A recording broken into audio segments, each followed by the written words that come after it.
right, our top story this morning is coming from you, the viewers. Over the weekend, I asked some of you on my social on what stories you would like us to cover, and a resounding number of people wrote to me about exam stress. But interestingly, those who were writing to me were not students, were actually parents. So we thought, actually the queries are for them. So on the program, we will speak with experts and guide you, not just students, but parents, on how to cope. Are you sometimes the reason for stress? Should you know how to handle stress better and perhaps percolate down to your kids? What exactly to do? So this is going to be a parents masterclass, and joining me for this morning is Mansi Zaveri. Mansi, a lot of you might have seen on Instagram, on YouTube. She does lots of these chats from Kids Top Press. Good morning, Mansi. So good to see you. Good morning, Sonal. Right, so Mansi, I really want to talk about it, and I don't know whether we'll be trolled for this a little later, but we are putting the needle on the parents now. And you know, last time we discussed exam stress, there was a lot of sort of debate that I saw later on social media, because I used this phrase that Sharma ji ka beta syndrome, which is there prevalent with a lot of parents. Everybody is comparing kids, not understanding perhaps that your child is unique. But what is your message first, before I have my own version on what parents need to be doing when kids are undergoing board examinations? You know, I am so glad that you said that the pressure is now on the parents, and you're finally having the conversation with the parents, and the pressure is not on the children. And I'm glad that we're having these conversations, because it always needed. You know, the parents are the ones who actually need to be fixed.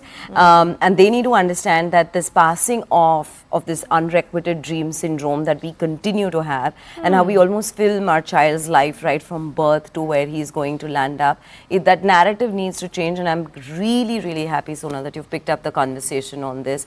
So really can't wait to chat with you more about this. So I liked when we were sort of making preparations for this chat, you and I spoke, and the first line you said, which is something that we opened our graphics with also, is that you have to be okay if you have an average child.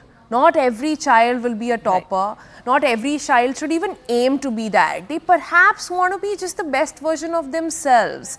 But how do you instill that in parents? Everybody talks about it, everybody likes to say it, but once the doors are shut and people are outside, to their kids, there's a different story.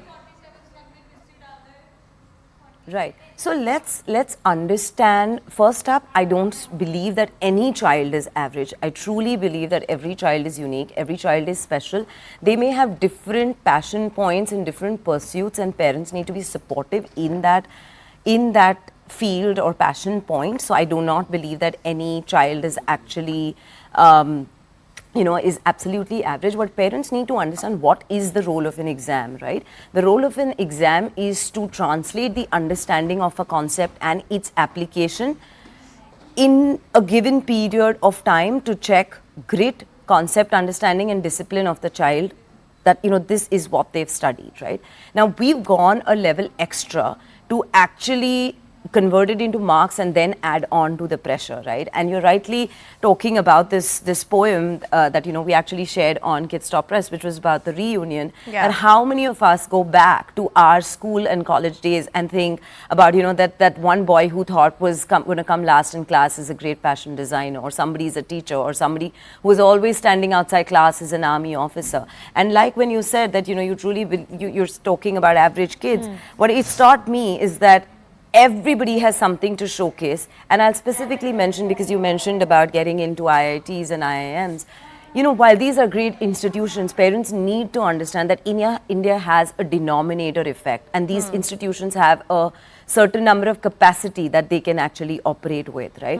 And I share this in the book that I've written, The Parents I Met, where we have two cases, right? One is Shlok Srivastava, aka Tech Burner, who's one of India's largest tech YouTubers in the country. And then we have Sandeep Nelwal of Polygon. Both of them did not make it to an IIT, but they're still extremely successful, and they're both outliers in their space. Yeah. So what is important to understand is, when your child does not make it to a particular institution, does not mean it is the end of the world for that child. I till date don't know anybody who's happy but is unsuccessful. So I think our definition and that narrative of what parents believe is the ultimate definition of success needs to change. Yeah, but let me talk about sort of things that people can adopt today. If parents who are watching us right now, we've sort of spoken about how exams should be treated as not the only time of the year when you study, but there has to be consistency.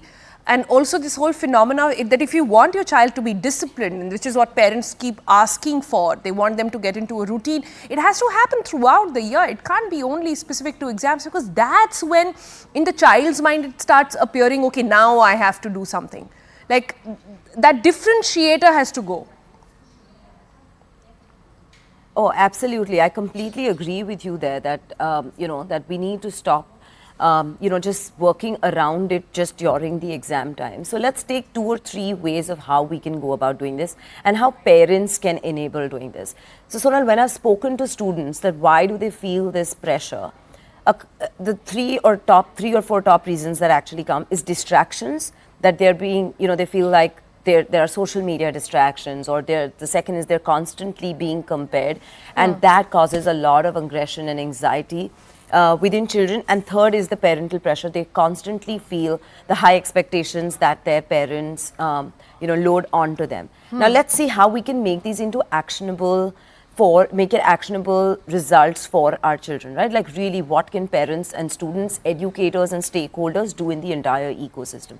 So as far as social media pressures go, it is very important to understand that, a lot of social media apps today, if I was to give you a reference of Instagram, they have a family center where they have quiet time or take a break or screen time. And parents and students need to be aware that when they have exams, they can put themselves and activate these modes so they are not distracted and studying is not disturbed. Right? When we're talking of peer pressure, we need to again let our children know that it is not about, if we want to learn from these apps and we want to learn from peers, let's learn how we can better ourselves and look at people who've done better in that space and look it as, and like PM Modi said, कि अगर आपको compare ही करना है, then why don't you take that as prerna, right? Why don't you take that as inspiration versus trying to take that as comparison, which will only take you down. Yeah, right? But Mansi, can I just intervene here to sort of understand the core issue here, since we're talking about parents, right? The core issue is that parents vicariously live through their kids. They vicariously define their success with their child's success or their failures with their child's failure. Isn't that what we need to address?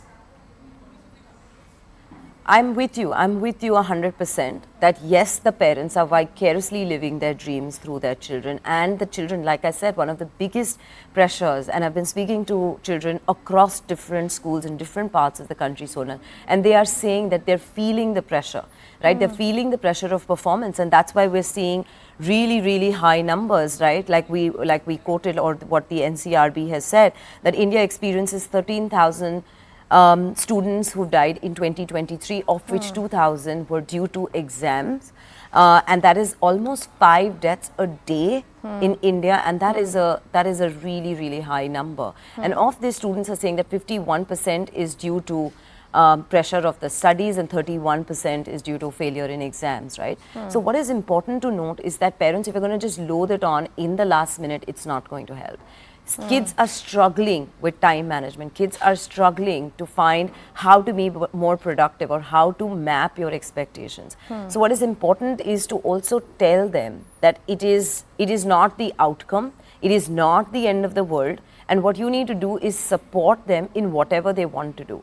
They're trying to do their best. I'm not saying that exams are not important. I'm in no way saying that grades are not important. I'm no way undermining the importance of these institutions. But what is very critical to understand is that your child has to be the top rung of your priority. Yeah. Their mental health, their ability to perform under pressure is what we're really testing, right? Yeah. So I think you're absolutely right that parents need to drop the pressure on themselves, because your child's report card is not your visiting card, like PM Modi said. But so your approach to exam is what will take you places in life, right? Your approach to how you tackle pressure will take you places in life. How you tackle situations when they're not in your favor, that is what will define your life. And I think that's the whole purpose of exams. Let's not forget that. It's become all about percentages now. But like I said, these are conversations conversation so easy to have, so hard to implement, but we hope we've sort of triggered a thought somewhere, a conversation somewhere in one household. Thanks, Mansi, for joining us this morning. Thank you so much, Sonal.